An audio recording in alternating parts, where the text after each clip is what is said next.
বিকেলবেলাতে আমার খুব ইচ্ছা করছিল টক ঝাল চটপটা আলু কাবলি খাওয়ার জন্য।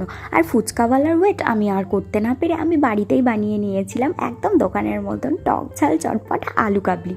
কীভাবে বানিয়েছি চলো শেয়ার করে নিই। প্রথমে 3টে আলুকে আমি সিদ্ধ করে এভাবে কেটে রেখেছিলাম, আর পেঁয়াজ কুচি দিয়ে দিলাম, লঙ্কা কুচি দিয়ে দিলাম, ধনেপাতা কুচি দিয়ে দিলাম, আর ছোলা আর মটরকে আমি সারা রাত ভিজিয়ে রেখেছিলাম সেগুলোও অ্যাড করে একটু মিক্স করে 1 চামচ মতো লবণ আমি অ্যাড করে দিলাম, বিট নুন দিয়েছি 2 পিঞ্চ মতন, চাট মশলাটা কিন্তু দিতেই হবে 1/2 চামচ মতো দিয়ে দিলাম, ভাজা জিরের গুঁড়ো এটা তো অতি অবশ্যই দিতে হবে 1 চামচ অ্যাড করে দিলাম, আর 1/2 পাতিলেবুর রস অ্যাড করে দিলাম।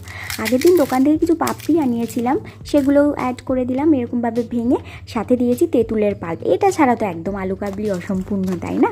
তারপরে ভালো করে মিক্স করে নিলাম হাত দিয়ে দিয়ে। এবার উপর থেকে দিয়ে দিলাম খুব অল্প 1/2 চামচ মতো টমেটো কেচাপ, আর আমার কাছে ভুজিয়া ছিল আমি ভুজিয়াও অ্যাড করে দিয়েছি। দোকানে না ঠিক দেখেছি এরকমভাবেই ওরা না মাখে, তাই জন্য আমিও একবার ট্রাই করলাম আর খুব সুন্দরভাবে মাখাটাও আমার হয়ে গেল। লোভ লাগলো তাহলে তাড়াতাড়ি ট্রাই করে নাও। টাটা।